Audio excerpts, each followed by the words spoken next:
Hello everyone, उम्मीद करता हूँ आप सब लोग बहुत अच्छे होंगे। 2023 में ये क्वेश्चन पूछा गया था, जबकि ये सिलेबस में नहीं था। ऐसा क्वेश्चन अगर पेपर में आ जाता है तब आपको उसके पूरे नंबर दिए जाते हैं। मेरे पास 2023 की आंसर की नहीं है, इसलिए मैं आपको ये प्रूफ के तौर पर नहीं दिखा सकता, लेकिन कोशिश करूँगा कि जो और मेरे पास सेट्स पेपर्स हैं सॉल्व करने के लिए, तो उनमें मैं आपको आंसर्स की भी मैंशंस कर दूँ, दिखा दूँ, ताकि जो भी क्वेश्चन बाहर से आता है जो हमारे कोर्स में नहीं है उसके नंबर बोर्ड द्वारा पूरे दिए जाते हैं। चलिए करते हैं इस क्वेश्चन को स्टार्ट।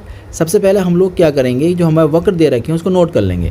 हमें दिया गया है वक्र एक x बराबर a cos की पावर 3 थीटा, और वक्र का जो सेकंड पार्ट है वो है a sin की पावर 3 थीटा। और वो हमसे कह रहा है कि आप इस वाले पॉइंट्स पर आने के बाद अभिलंब का जो प्रवणता है वो फाइंड आउट कर दीजिए। तो सवाल ज़्यादा टफ नहीं है ये, लेकिन हमारे कोर्स में नहीं है, फिर भी हम इसे सॉल्व कर लेते हैं। Differential with respect to theta करना पड़ेगा हमें, ठीक है। ये थीटा में दे रखा है ना, दोनों एक्स और वाई जो है वो पैरामेट्रिक फॉर्म में दे रखे हैं, प्राचल समीकरण दे रखी हैं, जिनमें दी जाती हैं उसी में अवकलन करना होता है। यहाँ दे रखा है उसने हमें थीटा में, तो हमें अवकलन करना पड़ेगा थीटा के सापेक्ष, याद रखिएगा। अगर वो टी देता तो हम टी के सापेक्ष करते हैं, तो यहाँ पर D x upon D theta बन जाएगा और रिजल्ट आ जाएगा आपका इस तरीके से। मैं एक बार दिखा देता हूँ, चलिए आपको। ए कॉस की पावर 3 थीटा। हम सब जानते हैं कि भैया जो पावर है वो आगे आ जाएगी 3a, और कोस की पावर बचेगी अब आपकी 2। ये तो पावर का हो गया। कोस का करेंगे तो हम सब जानते हैं वो होता है माइनस के साइन थीटा। तो फाइनल रिजल्ट निकल कर हमारे पास आ चुका है D x upon D theta का, वह माइनस के 3a कॉस की पावर 2 और साइन थीटा। तो अब हम निकालेंगे y के साथ। तो y का जब हम बनाएंगे, यहाँ लिख देते हैं हम लोग एंड, और D x upon D theta जब हम y का करेंगे तो अब क्या बनेगा, D x upon D theta. y की वैल्यू थी a साइन की पावर 3 थीटा।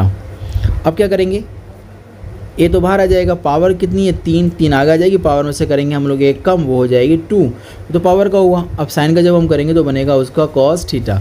अब थोड़ा सा इसको स्मार्ट तरीके से हम लोग लिख देते हैं, D Y upon D theta बराबर हो जाएगा 3a, साइन की पावर हो जाएगी 2 और कॉस थीटा हो जाएगा।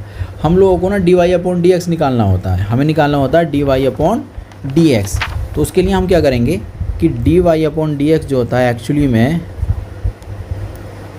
वो होता है, जैसे वाई ऊपर दे रखा है ना, तो वाई वाला जो रिजल्ट है ऊपर लिख दीजिए, और एक्स अगर नीचे आया तो उसको हम लोग नीचे लिख देते हैं। तो इस तरीके से हम लोग ना D Y upon D x find out कर लेते हैं।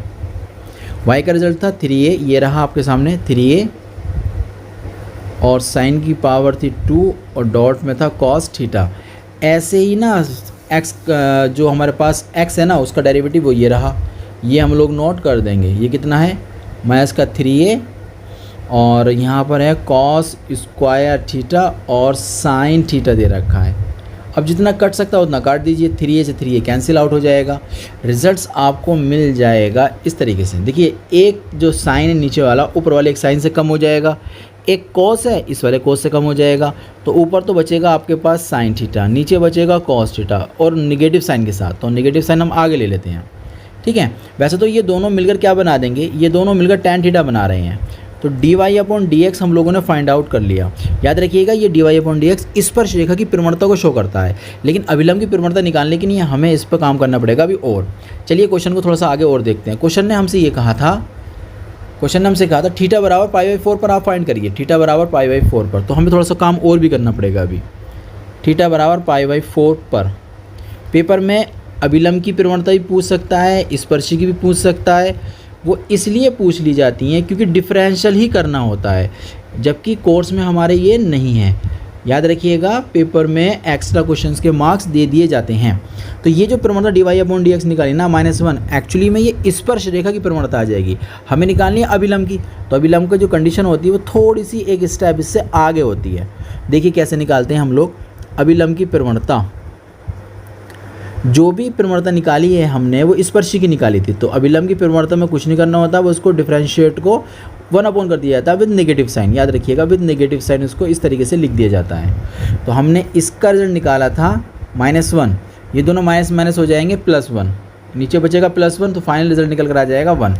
तो ये था आपका आंसर्स। उम्मीद करता हूँ आपकी समझ में आ गया होगा। हम लोग मिलते हैं नए क्वेश्चन के साथ।